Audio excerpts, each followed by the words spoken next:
Bonjour, je ne vais pas passer par 4 chemins et je vais donner mon avis sur le film Superman. À une époque, je faisais des critiques pour certains films, mais au bout d'un moment, j'ai tout effacé parce que, en fait, je me disais, j'avais pas envie de faire ça tout le temps. Là, ce film Superman est sorti.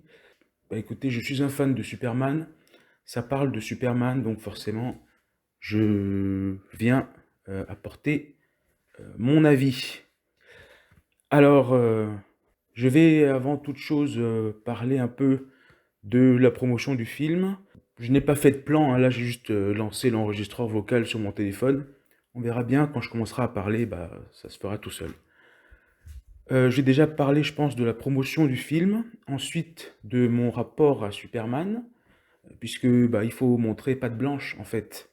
Il y a un truc, une chape de plomb sur ce film, c'est que si tu n'aimes pas, c'est que si tu n'aimes pas ce film, ça veut dire que tu n'aimes pas Superman, tu ne connais rien à Superman, t'as jamais lu de comics, et en plus, si derrière t'aimes les films de Snyder, ah bah, tu es l'ennemi, tout simplement, hein. C'est un peu ce que la promotion de ce film a fait.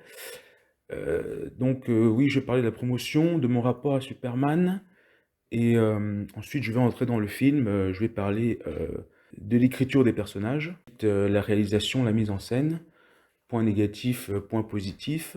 Et puis, je vais peut-être pas forcément respecter ça. Une fois que je serai lancé à parler, bah, je parlerai comme ça vient. Alors, avant toute chose, la promotion du film. Donc moi, lorsque James Gunn a été annoncé, moi je savais déjà que ce film ne serait pas pour moi. Donc j'avais pas forcément d'attente particulière parce que dans le cinéma il y a des réalisateurs qu'on aime bien, des réalisateurs qu'on n'apprécie pas. James Gunn fait partie des réalisateurs dont je n'aime pas du tout le style. J'aime bien son Gardien de la Galaxie 1, mais apparemment ce n'est pas lui qui l'a écrit. Mais c'est une dame là, je ne sais plus exactement comment elle s'appelle, mais apparemment elle avait même fait une fête anti-James Gunn pour fêter le fait que elle a réussi à faire mettre son nom dans le film que James Gunn avait fait enlever. Et c'est apparemment le seul film James Gunn que j'aime bien. Bon, même si c'est pas lui qui l'a écrit, c'est lui qui l'a réalisé. Donc j'ai bien aimé son travail dans Le Gardien de la Galaxie 1.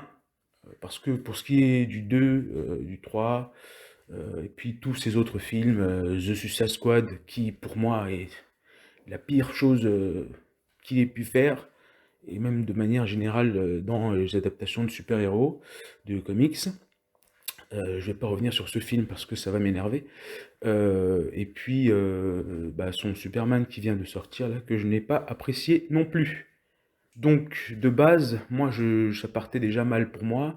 Donc, le fait est que je ne suis pas déçu, je ne suis pas en colère, parce que dès l'annonce du réalisateur, je savais que ce ne serait pas pour moi et je savais que je n'apprécierais pas. Malgré tout, ça reste Superman, un personnage dont je suis fan depuis ma plus tendre enfance. Donc, même si je n'aime pas le réalisateur, il fallait que je regarde ce film. Par exemple, quand j'ai su que James Gunn allait faire The Suicide Squad, bah, moi, j'ai décidé de ne pas le voir. Et je ne l'ai pas regardé pendant très longtemps. Je l'ai vu vraiment tard. Et je n'ai pas voulu participer au point de vue, aux opinions, tout ça. Ça m'était complètement égal. Parce que voilà, je suis pas non plus à fond dans la Suicide Squad. Et puis si c'est James Gunn derrière, c'est pas la peine. Et puis, donc voilà. Alors, la promotion du film, moi, m'a posé problème parce que à aucun moment le film n'est promu sur ce qu'il propose, sur ce qu'il va être. C'était un film qui était, dont la promotion était faite par opposition. En fait, la promotion de ce film était faite par opposition au film de Snyder, que j'apprécie beaucoup. À ce moment-là, certains vont arrêter d'écouter ma critique, ils vont se dire, ouais, il aime Snyder, donc c'est pas la peine d'écouter sa critique, il a rien compris à Superman, machin, machin. Bon, c'est pas grave. C'est-à-dire que le film était vendu de cette manière-là. Regardez, Snyder fait n'importe quoi, il a fait n'importe quoi, il a rien compris, il est nul, c'est pourri. Nous, on va enfin faire le vrai Superman, on va faire le Superman Comics Accurate, on va faire en plus de ça des bons films. Snyder a divisé, nous on va réunir. Dès que vous allez sur Internet, ce film était vendu par opposition. Et ça m'a mis la puce à l'oreille. Je me suis dit, mais en fait, ils n'ont rien à vendre dans ce film. Ils n'ont rien à proposer. ils se sont basés sur le truc le plus populaire du moment qui est la haine de Zack Snyder et de ses films, et même de sa personne. Hein, c'est-à-dire que dans les tréfonds de Twitter, on pouvait tomber sur des tweets où ça disait heureusement que sa fille s'est suicidée, machin, bien fait pour lui, c'est un ceci, c'est un cela. C'est-à-dire qu'on arrive même à la haine de la personne même, même plus dans son art. Et ce film a été promu de cette manière-là. Moi, j'étais souvent sur Twitter et c'était juste incroyable. C'est-à-dire qu'il ne pouvait pas y avoir un post sans que derrière ça dise enfin le Superman lumineux, enfin le Superman Comics Accurate, enfin le Superman ceci, enfin le Superman cela. C'est-à-dire que ce n'était pas présenté comme voilà le nouveau film Superman, ça va parler de ça, on va proposer ceci. Non, c'était anti-Snyder. Snyder, ça pue. Nous, on va faire un film anti-Snyder qui est bien et qui respecte le Superman. Donc moi, j'avais un problème déjà avec cette promotion-là. Donc forcément, si derrière tu apprécies les films de Snyder, les gens te mettent dans une condition déjà d'opposition, toi aussi. Heureusement, j'ai évité d'entrer dans ce jeu-là. Parce que, en fait, quand tu rentres aussi dans l'opposition, bah, tu donnes des armes euh, à tes contradicteurs en leur disant, en gros, j'aime Snyder, donc c'est normal que j'aime pas ce film. Et les gens vont te dire, ah ouais, mais bon, c'est parce que t'aimes Snyder, parce que tu ne lis pas de comics, donc tu n'as rien compris à Superman, c'est pour ça que t'aimes pas ce film. C'est la seule et unique raison, il n'y a pas d'autre raison. C'est-à-dire que si tu n'aimes pas ce film, c'est que tu ne connais pas Superman, tu n'aimes pas Superman, tu détestes Superman parce que tu aimes Snyder. C'est un peu comme la scène des singes qu'il a fait dans le film, James Gunn. C'est comme si il savait que des gens allaient tailler son film et il les fait passer pour des singes dans son film. Comme s'il donne des armes à ceux qui vont aimer son film pour que si derrière tu arrives sur internet et tu dis ouais j'ai pas aimé ce film-là, on va te dire ah mais parce que tu es un des singes que James Gunn a mis dans le film, c'est normal. Tu ne comprends rien et tout ce que tu fais c'est être un singe qui balance juste de la négativité parce que t'as rien compris, parce que tu passes ton temps à t'asseoir sur le pénis de Zack Snyder à tel point que ton anus en a pris la forme, tout simplement. Donc déjà la promotion, moi ça m'a posé problème. Ensuite, j'arrive donc au film. Ah non, je vais déjà parler de mon rapport à Superman. Alors moi, comme beaucoup, j'ai découvert Superman avec le film de Christopher Reeve. C'est là que je découvre le personnage, comme beaucoup, en étant gamin. Après arrive la série animée que j'ai regardée à fond, comme tout le monde. Et puis toutes les autres séries animées qui vont avec, hein. Et il se trouve que du coup, je me suis mis à lire des comics parce que je voulais en savoir plus.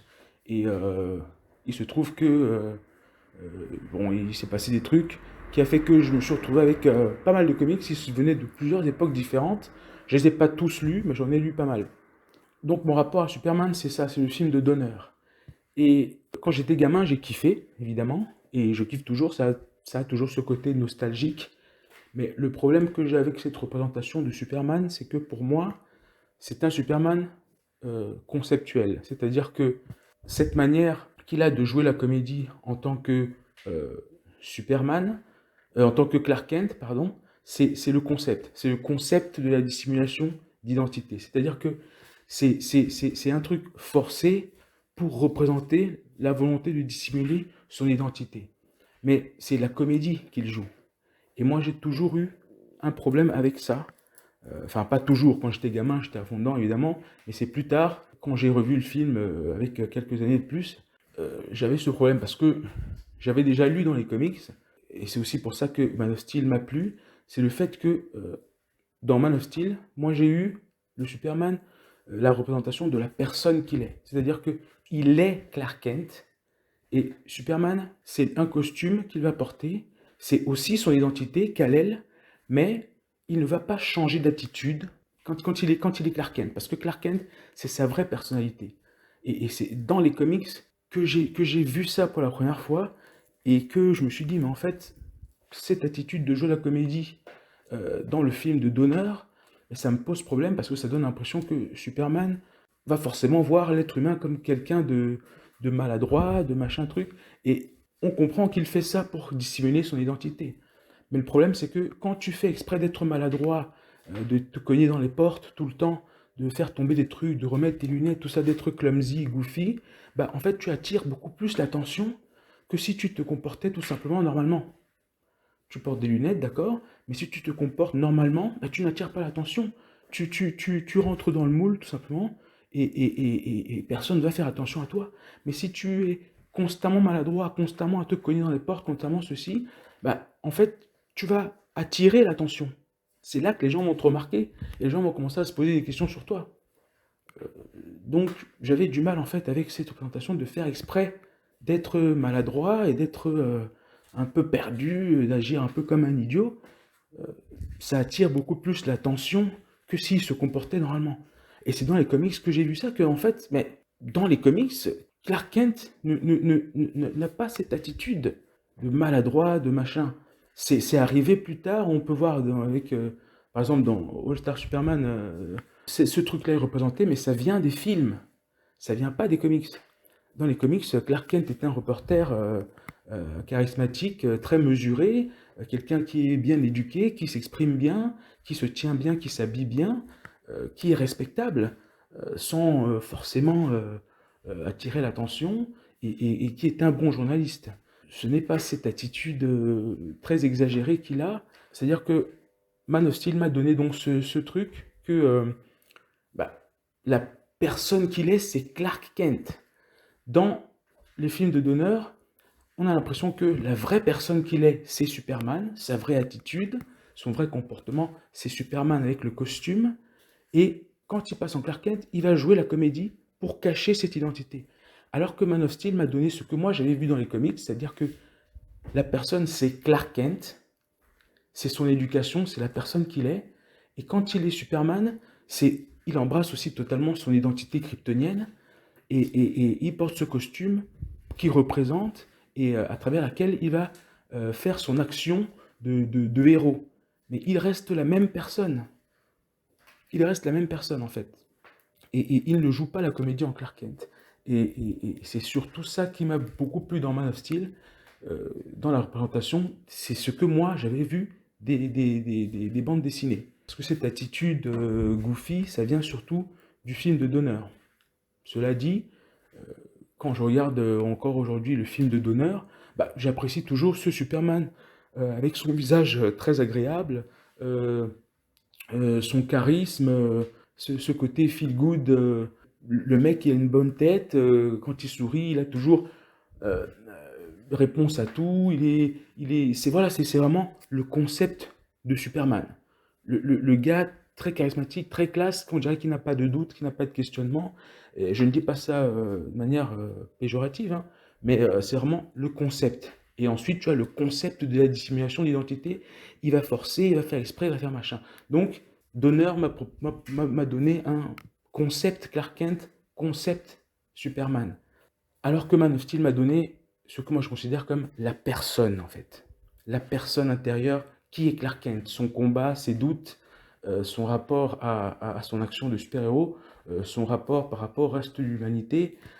C'est une personne authentique qui ne joue pas la comédie et, qui suffit. Voilà, tu portes des lunettes, tu laisses tes cheveux normaux et les gens vont pas forcément chercher à savoir qui tu es. Et il n'a pas forcément attiré cette mauvaise attention qui, en agissant d'une manière maladroite et un peu stupide exprès. Donc, moi, c'est un peu ça mon rapport à Superman par rapport aux adaptations et par rapport aux comics. On en arrive donc au Superman de James Gunn. Alors, moi, j'ai pas spécialement de problème avec le fait qu'il se fasse tabasser tout le long, qu'il soit tout le temps au sol. C'est pas spécialement grave. Mon problème que j'ai eu, c'est dans l'écriture même du personnage. Alors ça va être un peu décousu parce que, comme je vous dis, je n'ai pas fait de plan pour cette critique-là, je ne fais que... J'ai lancé mon enregistreur et je parle, tout simplement. Alors, sans surprise, moi, j'ai pas du tout aimé le film. Déjà, au niveau technique, je l'ai trouvé assez mauvais, mais c'est surtout l'écriture qui m'a dérangé. J'ai trouvé que Superman était un personnage dans ce film qui n'inspirait aucun respect. Personne ne le respecte et honnêtement, il n'aide pas beaucoup à se faire respecter. Il n'y arrive pas. Alors, c'est-à-dire que il y a ce moment, par exemple, avec le kaiju, où il dit qu'il aimerait bien le sauver, machin truc, et Mister Terrific se moque littéralement de lui, et il va tuer le kaiju, et Green Lantern qui va lui dire, oui, mais arrête de te comporter comme un faible. Il est mis de côté, il n'a, par la Justice Gang, à aucun moment dans le film, il ne prend un peu un certain leadership, il ne gagne jamais en respect, il manque totalement de charisme, en fait. Il y a deux scènes, notamment, que j'ai vues dans la bande-annonce et que j'attendais beaucoup, parce que j'avais l'impression que Superman était en train de vivre quelque chose de difficile. C'était notamment quand il est face à Luthor et que Luthor le regarde dans les yeux avec sa tasse de café. Et je me disais, peut-être à ce moment-là, on va avoir des répliques assez classe de la part de Luthor face à Superman et qui va le mettre en difficulté, tout ça. Et dans le film, on apprend que cette scène, c'est juste Luthor qui se moque de lui parce qu'il a kidnappé son chien. Et il lui dit, oh, un pauvre chien qui a une cape et tout ça. Et là, tu as Superman qui agit comme un enfant en disant, ah, vous avez vu, il vient de le dire, vous avez vu, il l'a dit, vous avez entendu, machin truc. Et j'avais l'impression de voir un espèce de gamin dans un débat qui le dépasse totalement, qui est là à dire regardez, regardez ce qu'il dit, regardez machin. C'était assez gênant en fait. Et l'autre moment, quand il est assis, pendant que c'est en train de se battre dehors contre une espèce de méduse, il est assis, il est tout bougon là, il fait la gueule, et tu te dis pendant la bande-annonce qu'il est en train de vivre quelque chose de difficile, mais en fait c'est juste que son chien a été kidnappé. Il a perdu son chien, et pour ça, bah, il décide que bon, aller se battre pour sauver Metropolis, ça vaut pas la peine. Il va rester assis, triste, parce il a perdu son chien. Dans la bande-annonce, je m'attendais à quelque chose d'un peu plus fort, qui le mette dans cet état-là. Mais non, c'est juste son chien. Il est là, oh mon pauvre chien, il est tout seul. Lois lui demande, mais t'es allé aider pour combattre la grosse méduse? Il dit, non, non, je cherchais mon chien, ils ont pas besoin de moi. Mais c'est quand même fou. C'est-à-dire qu'on est à Metropolis, euh, Metropolis est attaqué par un monstre, t'as le Justice Gang qui est dessus, et Superman qui décide de s'asseoir et de ne rien faire. Pour moi, ça, c'est pas Superman. De ne rien faire parce qu'il est triste que son chien ait été kidnappé. En plus, on parle d'un chien qui a des pouvoirs, qui est capable de se défendre. Et lui, il est là, oh, il est pauvre, il doit être tout seul, machin. Et c'était un prétexte pour rester assis pendant que sa ville est attaquée. Pour moi, ce n'est pas Superman. On dit que Superman, c'est toujours celui qui va trouver un moyen, l'espoir, tout ça. Mais quel espoir est-ce qu'il montre quand, uniquement parce que son chien, un chien qui est capable de se défendre, a été kidnappé, lui, il décide de ne pas aller protéger Metropolis contre un monstre qui attaque la ville. Il est là, il est assis, il fait la gueule. Et j'ai trouvé ça mais totalement absurde. Va protéger ta ville, va te battre pour protéger ta ville. Tu chercheras ton chien plus tard. J'étais assis là, je regardais, mais c'est pas possible cette scène. Ça, ce n'est pas Superman. Exactement comme la scène où apparemment, enfin on voit pas la scène, mais il le dit à Loïs, où il est allé kidnapper le dirigeant d'un pays. C'est-à-dire qu'il a 3 ans d'activité, personne ne le respecte, tout le monde s'en fout de lui. Il se permet d'aller kidnapper un dirigeant d'un pays et d'aller le torturer en calant contre un cactus et de le menacer en lui disant ouais, maintenant tu arrêtes tes conneries, sinon, machin, je sais pas quoi. Mais sinon quoi? Tu vas faire quoi, Superman? Tu vas le tuer? Alors déjà, il n'est pas respecté du tout parce que le dirigeant qui l'a collé contre le cactus derrière, qu'est-ce qu'il fait? Bah, il continue de foutre la merde dans le Jaranpur, là, le président de Boravia, et il n'est pas plus inquiété que ça, en fait. Et en plus, il a bien raison parce que le pseudo-marteau de Boravia casse la gueule à Superman 2 fois au début du film. La première fois, il tombe par terre complètement dessoudé, complètement foutu. C'est Krypto qui le ramène. Ensuite, quand il retourne pour se battre contre le marteau, il se refait encore tabasser. Il se retrouve par terre encore une fois. Euh, donc c'est bien beau d'aller menacer le gars de Boravia, mais si derrière euh, bah, son soldat te défonce, et en plus derrière il ne te respecte même pas assez pour arrêter, une fois que tu l'as menacé, bah, tu passes pour un idiot. Et puis qu'est-ce que c'est que ce Superman qui est censé être jeune et qui vient menacer des dirigeants? C'est absurde. Si tu fais ça, bah, à ce moment-là, Mais il faut le faire à tous les dirigeants qui foutent la merde dans le monde. Il faut tout simplement prendre le contrôle du monde et t'imposer. Parce que si tu fais ça, derrière, tu laisses passer d'autres trucs, bah c'est totalement absurde, c'est totalement incohérent. Et derrière, il suffit de kidnapper son chien pour que le mec soit dans tous ses états et qui décide de ne plus rien faire. Juste pour ça. Moi, cette scène avec Luthor, moi, je m'attendais vraiment à des répliques, à des trucs de fou, à un face-à-face, alors que tout ça, c'est juste pour le chien qui a été kidnappé. Mais moi, je suis tombé de haut, je me suis dit, mais c'est incroyable. Ces deux scènes où il a l'air abattu, c'est juste par rapport à Crypto. Ce n'est même pas par rapport à ça, à son rapport en tant que Superman par rapport au reste du monde. C'est juste il est triste par rapport à ça. Et on revient à son interview avec Loïs, son attitude dans cette interview. Je suis désolé, mais je n'ai pas reconnu Superman. Alors, qu'il décide d'aller sauver des gens, peu importe les circonstances, alors oui, ça, c'est Superman, ça, évidemment. Il n'y a pas un film qui n'a pas fait ça. Mais derrière, quand on lui explique que bah, il y a des lois internationales et que il y a des circonstances et que chaque action a des conséquences, eh bien, il s'énerve. C'est-à-dire que personne ne lui dit de ne pas sauver. On lui dit juste de prendre en compte les conséquences. Donc, si tu fais quelque chose comme ça, ben, va prévenir les dirigeants, fais peut-être une conférence de presse où tu expliques que bah, j'ai agi parce qu'il fallait agir, point. Et je reconnais les problèmes sur les lois internationales que ça peut provoquer. Je m'en excuse, mais dès le moment où il y a un danger, je vais agir. Mais dis-le comme ça, ne t'énerve pas comme ça quand on t'explique que tu ne prends pas tout en compte. Quand on te dit qu'il y a des conséquences et qu'il faut, il faut avoir cette maturité-là de le reconnaître, il s'énerve il s'énerve sur Loïs.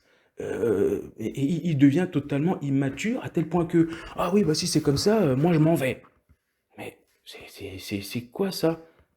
C'est quoi ça? Il quitte l'appartement parce que Loïs le met dans une interview assez directe, c'est-à-dire que ce serait pas Loïs, ce serait quelqu'un d'autre, ce serait bien plus dur.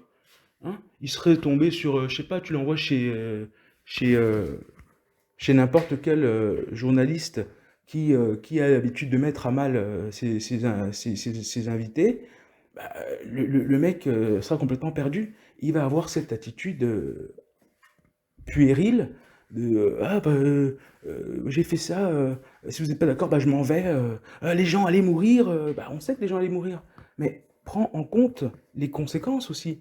Dis que tu es conscient des conséquences et que même malgré ça, ça ne t'empêchera pas d'aller aider les gens, mais dis que tu es conscient des conséquences et que peut-être la prochaine fois, tu prendras plus de gants, tu feras attention à aller parler à des dirigeants, et sans les kidnapper, et sans les torturer, sans les menacer, mais expliquer que tu comprends les conséquences, mais que jamais ça t'empêchera de faire ce que tu dois faire pour sauver des vies.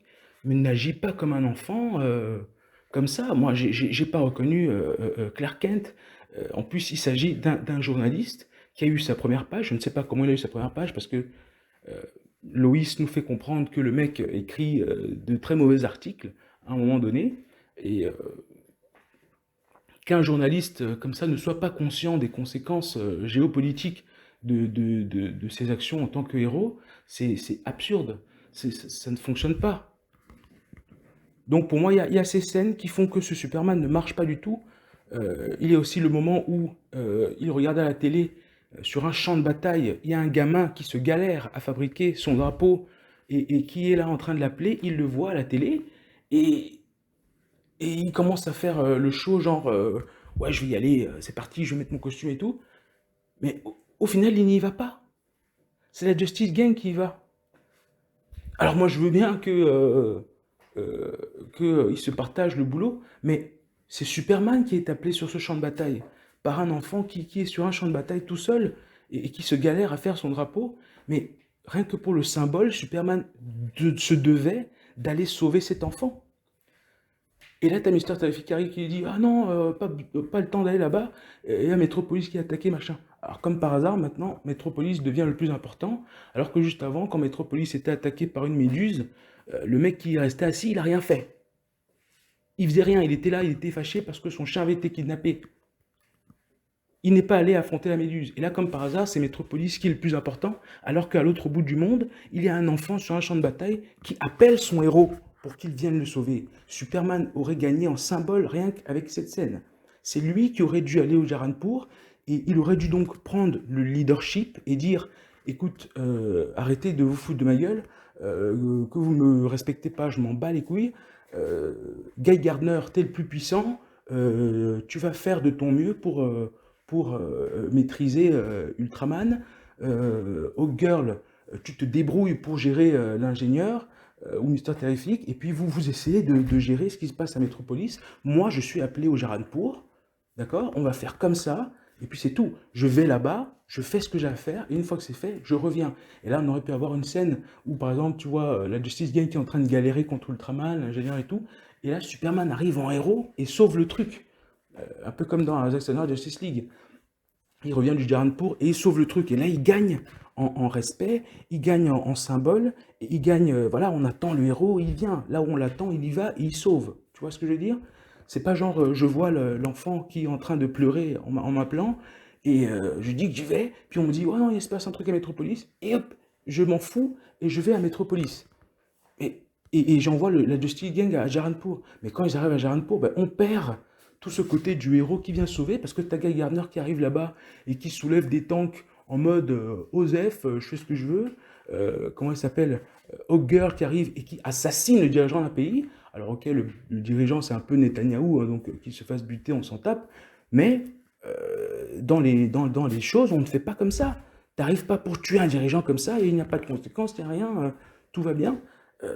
Non, c'est Superman qui aurait dû aller à Jaranpur. Sauver le gosse, arrêter la guerre, comme lui-même il se la pète en disant ouais si j'ai arrêté une guerre, machin truc. Déjà c'est pas parce que tu arrêtes une bataille que tu arrêtes une guerre. Et puis si tu te la pètes en disant j'ai arrêté les guerres, bah à ce moment-là il faut arrêter toutes les guerres. Si tu te permets d'aller kidnapper les dirigeants, bah, il faut kidnapper tous les dirigeants. Sinon tu fais du travail à moitié. Et en plus tu ne considères pas. Et puis une fois qu'il s'est fait tabasser 2 fois par le gars de le gros porc le robot de Tsahal, là, le marteau de Boravia, bah, il se retrouve au sol et au final, il ne retourne pas à Jaranpur. Au final, il ne retourne pas voir le dirigeant, on le tape et il reste là. Hop, il est vaincu, non seulement physiquement, mais aussi au niveau idéologique. Que, bah, au final, cette guerre que tu dis avoir arrêtée, mais t'as rien arrêté du tout, en fait. Autre scène qui, pour moi, casse encore une fois le mythe de Superman, c'est ses parents biologiques, Jor-El et Lara, qui l'envoient en gros en mode Viltrumite, euh, prend le contrôle de la Terre, viole les femmes, répand ta graine pour faire revivre le peuple kryptonien et pète la gueule aux humains, en gros. Bah, je suis désolé, mais ça, ce n'est pas Jor-El, ça. Pendant tout le long, on se dit, bah, en fait, c'est un message erroné ou un message qui a été corrompu, mais non. C'est-à-dire que c'est un mystère terrifique qui est censé être l'intelligence absolue qui t'explique que bah, c'est sûr et certain, et derrière, tu as James Gunn dans des interviews qui te confirme que ce truc est vrai, que Superman est envoyé pour ça. Alors, ok, il ne le fait pas, il ne prend pas le contrôle des hommes et tout, et il reste un héros, mais à la base, le lien du coup avec son lien kryptonien avec Jor-El et tout, mais il est totalement corrompu parce que Jor-El l'envoie pour foutre la merde. Et je trouve que ça détruit le lore de Superman, ça détruit la représentation de son acte héroïque. J'ai trouvé que tous ces éléments que je viens de citer étaient profondément anti-Superman et que, bah, au final, quand les gens te disent si t'as pas aimé ce film, c'est que tu connais rien à Superman, c'est que t'aimes pas Superman, bah, je suis désolé, mais c'est la personne qui a écrit ce Superman qui n'aime pas Superman. Et puis vient sa représentation en tant que Clark Kent, bah, je suis désolé, mais voilà. J'ai l'impression que Clark Kent au Daily Planet, il a plus une attitude de Jimmy Olsen qu'autre chose. C'est-à-dire que même Jimmy le bolos un peu genre, ah, t'as tes premières pages, et il le traite comme un petit gamin, et il le fait sautiller et tout. Enfin, et Loïs qui nous explique que, bah, en fait, il écrit mal, et dit, ouais, j'ai pas envie de me taper ton écriture, tout ça, machin. il y a aussi ce truc où, bon, ça s'est déjà vu ailleurs aussi, où il écrit lui-même, il s'interviewe lui-même, c'est-à-dire que en tant que Clark Kent, il s'octroie des interviews de Superman. Je trouve ça assez égocentrique quand même. Et j'ai jamais aimé cette idée-là. Toutes les idées ne sont pas bonnes à prendre. Comme Crypto, au final, le vrai héros du film, c'est Crypto. Crypto n'arrête pas de le sauver. Euh, je sais pas, ce n'est pas vraiment un film solo Superman, parce que non seulement tu as Crypto, qui est tout le temps là, mais en plus de ça, tu as quand même, c'est pas des simples personnages, hein, ce sont des autres licences qui sont là. Tu as Green Lantern, tu as Mister Terrific, tu as Hawkgirl, il y a Métamorpho. C'est presque un film Justice League, avec un Superman qui n'est pas leader et qui est traité comme un gamin totalement irresponsable. Comme un mec qui ne comprend rien, c'est-à-dire que tu as Loïs dans leur interview qui lui parle littéralement comme à un gamin qui ne comprend rien. Quand elle lui dit oui, mais c'est avant qu'il faut dire off the record, c'est avant qu'il faut dire que ça ne fait pas partie de l'interview, je vais dire un autre truc, machin. Euh, le off the record, ça se dit avant, pas après. Tu parles comme ça à un enfant. Quand tu lui dis, mais moi à ta place, j'aurais quand même pris en compte les conséquences, j'aurais quand même fait ci, j'aurais pris ça en cause et comment dire, j'aurais considéré ceci, j'aurais pris ça en considération, j'aurais fait attention à ceci, cela. Elle lui parle vraiment comme à un enfant qui n'a rien compris. Et lui, quelle est sa réaction? C'est la réaction d'un enfant.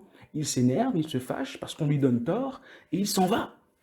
C'est-à-dire que c'est ta meuf, frère. C'est ta copine. Il n'y a personne d'autre qui va te parler comme ça à part ta meuf.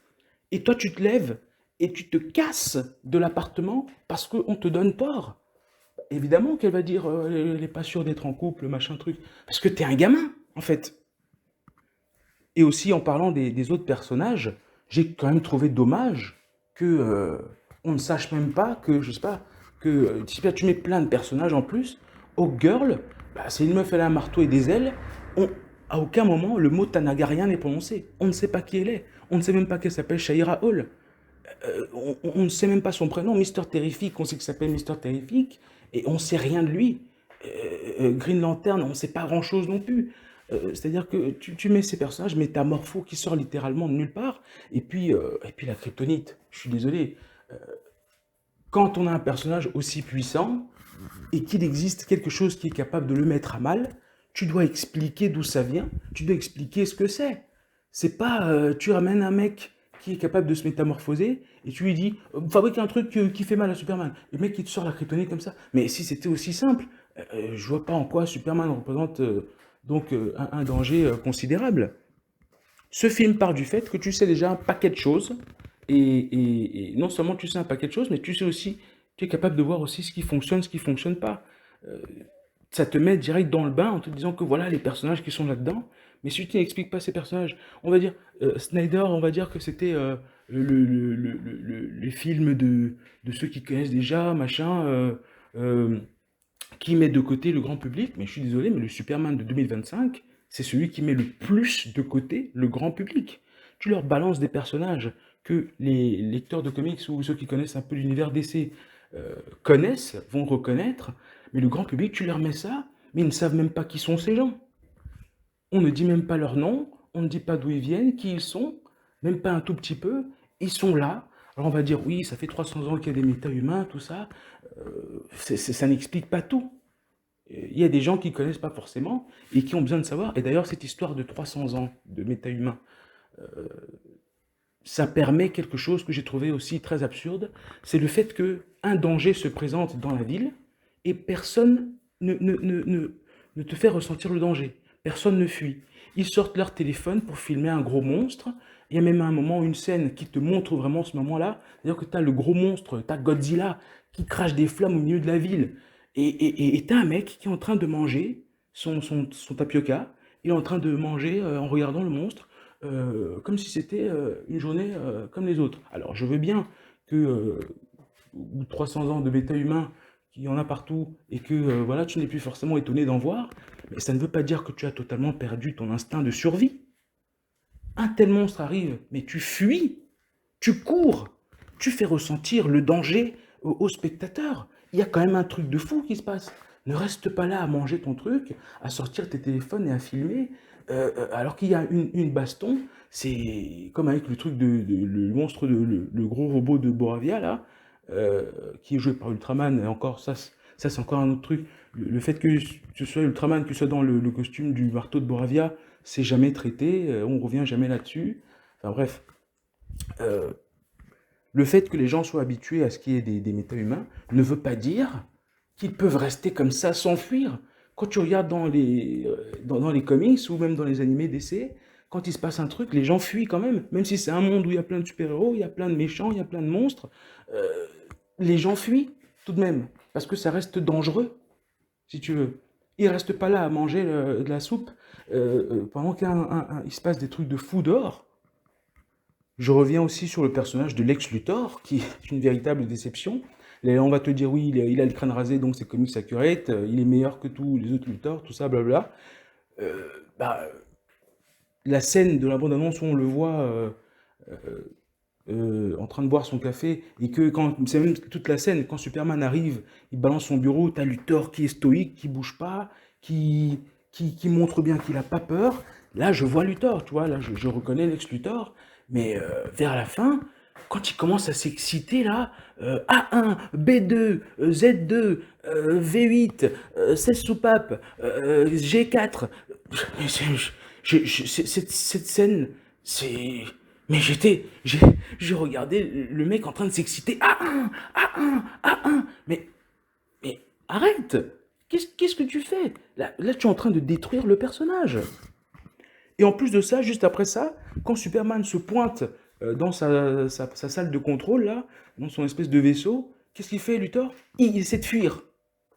Il essaie de s'enfuir comme un gros apeuré, alors que juste avant, t'avais la scène où Superman arrive énervé dans son bureau, il bouge pas, il est là, il est stoïque, mais Superman se pointe vers toi, ne bouge pas comme au début, reste face à lui, tu te mets à courir, à fuir, il se met même limite à pleurer, genre oui, je sais que je suis jaloux. Ah, et puis cette scène quand chacun sort sa tirade, qui est vraiment extrêmement explicative, et qui casse toute l'immersion qu'il peut y avoir. Enfin, moi, j'étais pas en immersion, mais je parle pour ceux qui étaient en immersion. Alors oui, moi je fais des erreurs, machin, je suis humain comme tout le monde, c'est ça ma plus grande force et tout. Mais c'est cringe à mort. Mais je cringeais en fait. Moi j'étais gêné devant ce film. Et Luthor qui va de sa tirade à lui aussi, oui, je sais que la jalousie, machin truc, machin. Eh mais arrête d'expliquer des trucs comme ça, mets les choses en scène plutôt que de faire cette explication. Et puis le moment où il est en train de crier des lettres et des chiffres et tout ça, et qu'il y a ces sbires à côté qui sont en mode, qui sont en train de s'exciter, qui sont là, ouais, vas-y Luthor. C'est- C'était bizarre. Et Jimmy Olsen, c'est-à-dire que les gens détestaient BVS en disant que ouais, il a tué Jimmy Olsen, il n'a pas respecté Jimmy Olsen. Mais vous regardez ce film, vous avez l'impression de voir Jimmy Olsen. Alors déjà, le mec, il a même pas un appareil photo, il prend pas de photos. C'est l'homme à femme, genre le mec, il est tellement demandé, il en a rien à foutre des meufs et tout. Euh, on dirait le Tchad absolu. C'est pas Jimmy Olsen. Il n'a même pas de rapport avec Superman. On le voit jamais avec Superman à un moment donné, le meilleur ami de Superman quand même. Et cette histoire de photos volées dans le téléphone de la meuf de Luthor, bah, en fait, les mecs, ils font pas d'enquête. Tout leur est livré comme ça, et ils vont décrédibiliser Luthor avec cette histoire de photos. Les parents adoptifs de Superman que j'ai trouvé insipides au possible, quoi.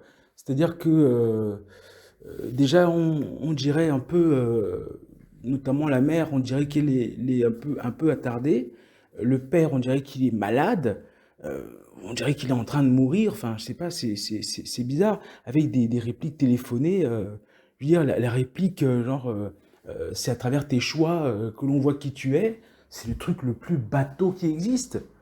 Les gens vont s'offusquer parce que on voit Kevin Costner qui dans Man of Steel, qui est le père adoptif de Superman et qui est dans une situation où il est père adoptif d'un être aussi exceptionnel et qu'il ne sait pas comment faire, il ne sait pas comment gérer la chose et que la seule chose qu'il a, bah, c'est son instinct parental qui est de protéger son fils contre tout ce qui pourrait lui arriver. Donc, Quand il lui dit, son fils lui demande, t'aurais voulu que je laisse mourir les gamins? Bah, le père, quand il dit, bah, peut-être, mais il n'est pas en train de dire, oui, il faut laisser mourir ses enfants. C'est juste que il est perdu dans cette histoire. Il ne sait pas comment faire. Et il lui dit, bah, je sais pas, peut-être, mais en fait, le plus important, c'est que quand tu vas te révéler, ça va tout changer. Et, euh, et que moi, je veux que mon fils soit safe, tout simplement. Et le mec est perdu, donc il va dire des trucs un peu borderline. Euh, euh, mais la vraie chose qu'il lui dit, c'est que peu importe ce que tu deviens, que tu sois bon ou mauvais, tu vas changer le monde. C'est à toi de voir qui est ce que tu vas devenir, mais la seule chose qui est certaine, c'est que tu vas changer le monde et tu vas attirer une certaine attention, tu vas provoquer certaines réflexions dans le monde, les gens vont remettre en cause toute leur existence uniquement parce que toi, tu existes, tu vois. Ça, c'est quelque chose de fort. C'est pas juste à travers tes choix, on verra qui tu es. Ça c'est la base. À travers les choix, on sait qui est n'importe qui. Pas besoin d'avoir des super pouvoirs. Mais la particularité de Superman, c'est que lui, sa propre existence va changer le monde entier. Donc, du coup, c'est quelque chose qui dépasse des fermiers du Kansas et qui veulent juste protéger leurs enfants, en fait. Donc, forcément, ça met en difficulté et tu ne sais pas trop quoi dire. Et ça, c'est fort. C'est très très fort. Là, ces parents adoptifs, ils ont l'air en pilote automatique et tu te dis que c'est ces gens-là qui l'ont élevé et derrière tu as un Superman qui est très immature, qui s'énerve pour un rien, son chien est kidnappé, il fait la gueule, du coup il arrête d'aller se battre pour Metropolis, il y a un monstre qui attaque mais lui il est assis, il fait la gueule. Euh, mais tu représentes très mal l'éducation que tes parents t'ont donnée, en fait, finalement. Ensuite, j'en arrive donc à la réalisation au niveau technique. Euh, j'ai trouvé que le film n'était pas beau à regarder. Les couleurs sont criardes, le focal, la lentille de caméra là qui est très large là, avec bon le pied de Ronald McDonald. Je suis désolé, mais tu es réalisateur, tu travailles sur ton film, tu vois un truc comme ça, fais quelque chose. On dirait que ce film a vraiment été fait, bah, littéralement avec les pieds, quoi. Parce que tu vois ça dans ton film, le pied qui s'allonge comme ça, là, et tu laisses ça dans le film? Mon gars, c'est pas possible. Les scènes de vol, avec le visage étiré et tout ça, là, les scènes de grands plans, avec, malgré tout, très centrées sur les personnages, mais avec des gros plans, ça déforme tout, c'est pas très beau à regarder, c'est assez épileptique. Et puis le film en lui-même, il ne te laisse aucun moment de répit. Le film ne te permet pas de respirer. À aucun moment tu respires dans le film. Ça s'enchaîne tellement vite. Déjà, dès le départ, tu es lancé dans le bain direct. Ensuite, ça te balance un tas d'informations. Tu n'as pas le temps de compiler l'information parce que le film s'enchaîne tellement vite. Et au deuxième visionnage, parce que je l'ai vu 2 fois, au deuxième visionnage, c'est limite pire. Normalement, au deuxième visionnage, tu sais déjà ce que tu vas voir et tu es déjà à peu près. Mais en fait, c'est limite pire parce que tu te dis, bon, tu vas peut-être prendre le temps de voir certains trucs, mais ça s'enchaîne beaucoup trop vite. Tu n'as pas le temps de compiler toutes les informations qu'on te donne et au final, c'est très mal raconté. Toute la scène dans la prison de Luthor, dans l'univers de Poche, bah déjà, ça représente un côté très ridicule de Luthor, le mec qui va enfermer ses ex-copines. C'est, je trouve ça, c'est vraiment. Qu'est-ce qu'on a? On s'en fout de la vie amoureuse de Luthor, quoi. Qu'est-ce qui va enfermer ses ex? On n'en a rien à battre de ce genre d'informations. Explique-nous un peu son origine. Quel est son problème profond par rapport à Superman? Euh, Enfin, c'est un peu évoqué, mais c'est pas sur ça qu'on s'arrête, quoi. Parce que le mec, il tape une telle crise à la fin, c'est gênant, c'est gênant. Et aussi la scène dans la forteresse de solitude, quand il écoute, il récite par cœur les mots de Jor-El et Lara, mais on dirait que c'est la première fois qu'il les entend. Enfin, il les récite par cœur, donc on sait qu'il les a entendus plein de fois, mais quand le robot lui traduit, on dirait que c'est la première fois. Enfin, c'est bizarre. Et puis, cette manière de crier de douleur, quand il est réparé par le soleil, j'ai trouvé que c'était exagéré. Que Superman ressente de la douleur, d'accord, mais qu'il gueule comme ça, j'ai trouvé exagéré. Puis en plus, il retombe par terre juste après, alors qu'il est censé être remis sur pied. Enfin, je sais pas. Puis, je sais pas, au final, dans la forteresse de solitude, on n'a pas l'impression qu'il est chez lui. On n'a pas l'impression qu'il maîtrise le truc. On voit pas grand-chose à la forteresse à part son intérieur et Luthor qui débarque de nulle part. Et ça encore, c'est un truc, c'est copié sur plein de choses. Luthor qui vient dans la forteresse de solitude, bon, ok, c'est accurate, mais voilà, ça a été fait ailleurs. Ça a été fait avec Superman de Donner, ça a été fait avec Zack Snyder. Euh, c'est bon, quoi. Tu peux trouver autre chose. Il y a probablement plein de choses qui m'échappent encore là-dessus parce que bah là, comme je vous dis, j'ai pas écrit de scénario pour ma critique entre guillemets, mais enfin globalement, j'ai passé un mauvais moment devant ce film et ça m'a fait du mal de voir mon personnage de toujours traité de cette manière-là, écrit de cette manière-là, mis en scène de cette manière-là. Alors ça me dérange pas qu'il soit mis en difficulté dans les combats, mais tout le temps. Alors oui, il a quelques prouesses, la scène avec les lasers et tout ça, c'est sympathique. Mais moi, quand j'arrive à ce moment-là dans le film, je suis déjà totalement perdu. Je suis déjà totalement déconnecté d'avoir vu un Superman qui n'est pas Superman. Ce Superman, toute son attitude, tous ses choix, tout ce qu'il dit, tout ce qu'il fait, ce n'est pas Superman. C'est un type écrit par James Gunn qui porte le costume de Superman et qui est là à dire dude, dude. Enfin, non quoi, non. Le film n'est pas beau, le film est rushé, l'histoire n'a pas beaucoup de sens.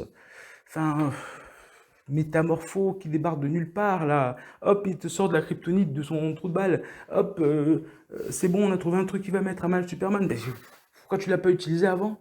Pourquoi tu n'as pas récupéré cette kryptonite et de base et l'utiliser sur Superman que tu voulais tuer?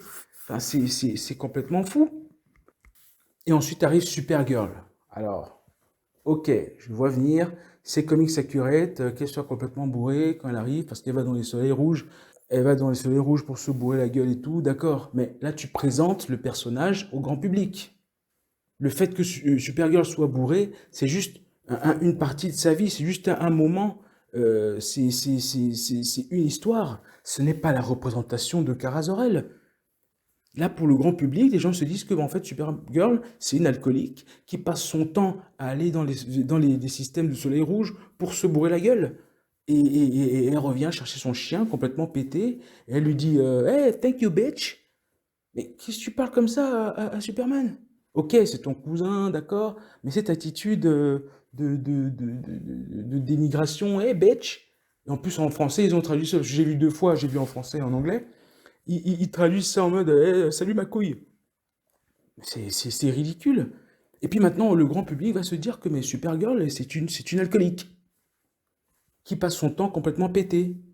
Et elle est là, bon, ils vont voir son film, ils vont voir peut-être que ils vont voir que elle n'est pas comme ça tout le temps, mais dans la présentation, l'introduction du personnage ne la présente pas comme ça. Fais-le dans son film, que de temps en temps elle va se bourrer la gueule et tout. Mais tu aurais pu faire une scène simple où elle arrive, où elle est un peu respectée, avec un peu de charisme. Elle vient voir Superman et lui dit, bah merci d'avoir gardé mon chien. Et que là, Superman aurait pu lui demander, oui, il y a mes parents, le message de mes parents qui dit ça, est-ce que tu sais quelque chose? Là, elle lui dirait, écoute, je suis désolé, je n'ai pas spécialement connu tes parents, j'étais trop jeune, je ne connais pas, je ne comprends pas trop ce qu'ils veulent dire par là, ou alors peut-être qu'elle, elle parle kryptonien et pourrait lui traduire correctement le truc, si il y a bien erreur. Mais d'après les interviews de James Gunn, il n'y a pas erreur, le message est authentique. Il y a même des mystères terrifiques qui confirment. Donc voilà, présente Supergirl d'une manière respectée quand tu l'introduis pour le grand public, mets-la bien en scène, ne la présente pas d'une manière aussi désacralisée, juste pour faire l'humour de la meuf bourrée et qui arrive, oh, tu as changé la porte, qu'est-ce que c'est que ça, machin, merci ma bitch. Ah, pourquoi toujours le ridicule? Pourquoi toujours la pantalonnade? C'est fatigant. Et moi, en tout cas, le coup de Superman qui reste assis quand Metropolis est attaqué et il n'est pas assis parce qu'on lui a mis un coup psychologique et qu'il est totalement dans le questionnement. Non, c'est parce que son pauvre petit chien, qui était un chien kryptonien qui est capable de tuer un homme d'un coup de patte, bah, son chien est perdu et il est là, il est assis. Mais là, t'as tué Superman, mon gars. Enfin, je sais pas. Et puis ce truc de kidnapper des dirigeants, là. Pourquoi tu fais ça? En plus, tu menaces. Tu vas faire quoi? Tu vas dire, oh, arrête de faire ça, sinon. Sinon quoi? Au final, derrière, il ne le fait pas et tu te fais péter la tronche. Tu passes pour un con. Tu vas menacer les gens et quand ils continuent à faire ce que tu leur dis de ne pas faire, mais eux, ils ont un mec qui te casse la gueule. À ce moment-là, tu la boucles. Tu vois, tu menaces les gens, mais derrière, tu peux pas, tu peux rien faire. Tu menaces de quoi? Tu vas faire quoi du coup? Tu vas le tuer? Et tu vas tuer tous les autres? Tu vas prendre le contrôle de machin? Tu vas faire quoi? C'est totalement, c'est aberrant. C'est invraisemblable ce film.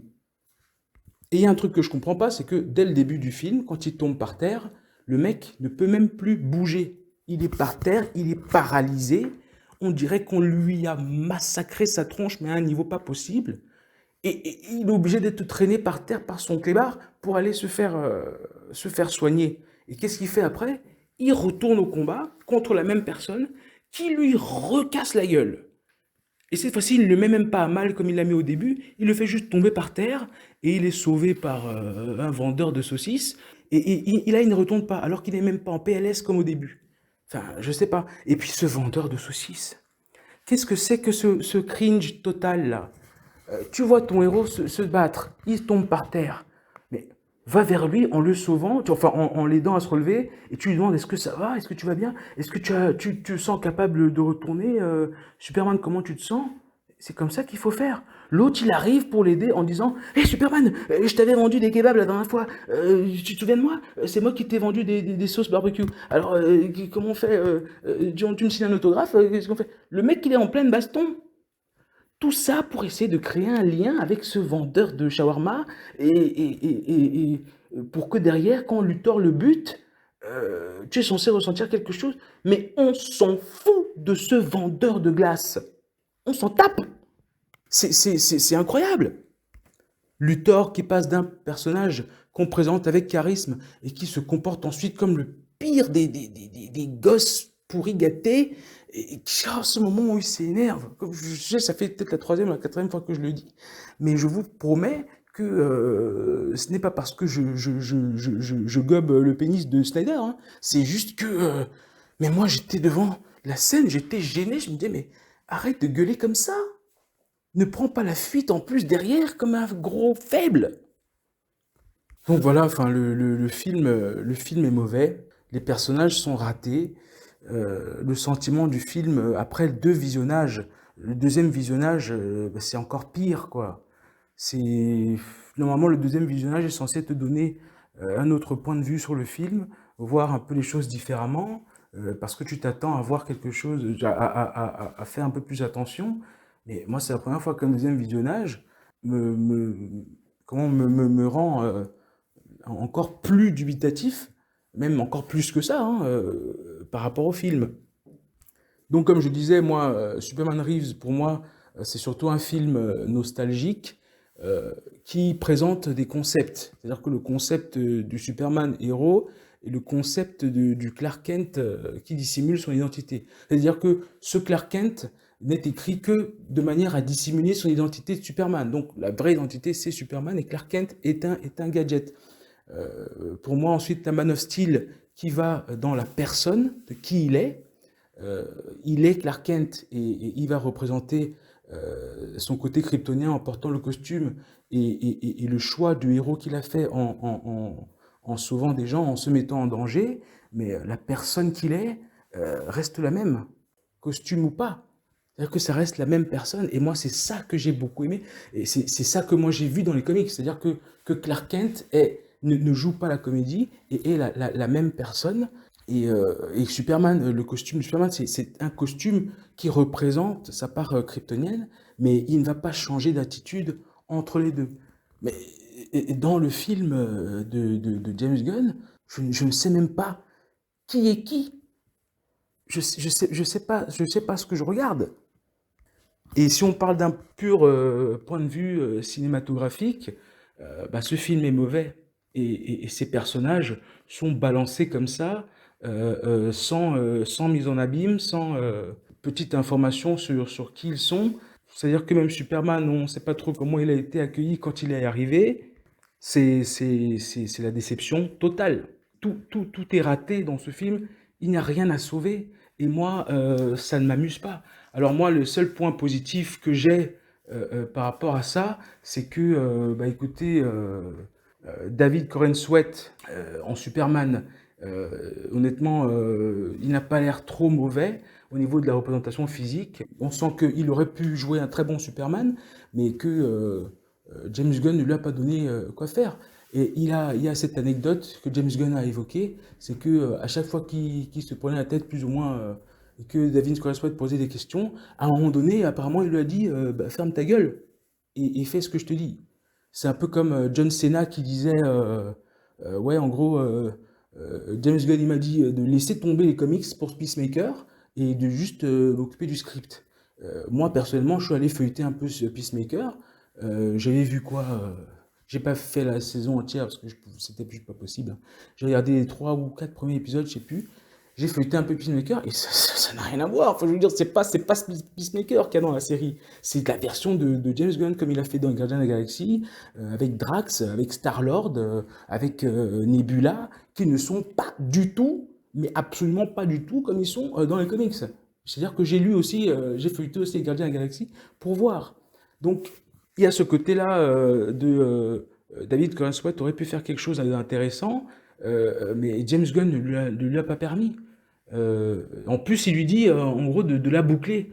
Quand l'acteur essaie de poser des questions, je pense que c'est un acteur assez impliqué, et du coup, il s'intéresse au personnage, il va peut-être poser des questions à James Gunn en lui disant, oui, mais ça, c'est cela, comment ceci, comment cela.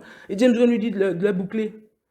Moi, je me souviens que Zack Snyder expliquait que quand il avait des désaccords avec Henry Cavill, bah, il lui disait pas de fermer sa gueule, il faisait des concours de pompe. Donc, tu vas faire des concours de pompe pour mettre en jeu ton opinion pour ton propre film, alors que tu aurais pu dire au gars, bah, c'est mon film, je fais ce que je veux. Non, tu fais des concours de pompe avec un mec qui sort de plusieurs mois d'entraînement pour avoir un corps supermanesque. Henry Cavill, il était chaud patate pour faire des pompes, il n'y a pas de souci. Le mec, il en a fait pendant des mois pour avoir son corps. Et Zack Snyder prend le risque de mettre en jeu son opinion dans son film sur un concours de pompe. Bah, il est gagné, parce que bon, Zack Snyder, ça fait des années qu'il s'entraîne, donc c'est un professionnel. Henry Cavill, il venait de commencer. Donc je pense que Zack Snyder, il avait la confiance, il savait qu'il allait gagner le concours de pompe contre Henry Cavill et mettre ce qu'il veut dans son film. Mais au moins, il laissait la possibilité à Henry Cavill de poser des questions, de dire avec quoi il n'était pas d'accord et d'avoir peut-être la chance de gagner le concours de pompe et peut-être d'influer sur le film. Mais Zack Snyder, dans sa confiance, voilà, il gagnait son concours de pompe, quoi, tout simplement. Mais il ne disait pas à l'acteur de la boucler. Il disait pas à l'acteur, ta gueule, oublie le comics et regarde uniquement le script. Et on sait que Man of Steel n'est pas du tout un anti-Superman. C'est même tout le contraire. C'est le Superman moderne des comics mis en scène. C'est-à-dire, tu vas lire Earth One, tu vas lire Birthright, tu vas lire The Man of Steel, tu vas lire Peace on Earth, tu vas lire Kingdom Come, tu vas retrouver du Man of Steel dedans, du Batman et Superman et tout ce qui va avec.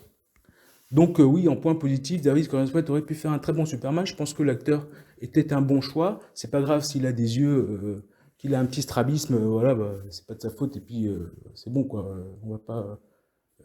Moi, j'étais pas du tout dans ceux qui taillaient cette image. L'image était moche et dégueulasse, hein, mais c'était pas à cause de son strabisme. C'est bon quoi. En point positif aussi, Lois Lane, j'ai trouvé qu'elle était. Bah, je pense que c'est le personnage, si on va dans le comics accurate, c'est qui colle un peu mieux. Et même en tant que cinématographie, c'est peut-être le personnage le mieux écrit dans ce film. Ou alors, oui, il y a des gens qui disent ouais, mais elle se met à piloter un vaisseau sans savoir, machin. Bon, je peux comprendre. Mais là aussi, on arrive dans la fiction. On va dire que c'est une meuf intelligente. Le vaisseau est peut-être effectivement très intuitif. C'est pas impossible, on est dans la fiction, voilà. Moi, ça m'a pas choqué qu'elle sache, elle arrive plus ou moins à piloter le truc le vaisseau de Mister Terrific. Voilà, j'ai trouvé que c'était le personnage qui fonctionnait un peu mieux, même si elle ne sert pas à grand-chose.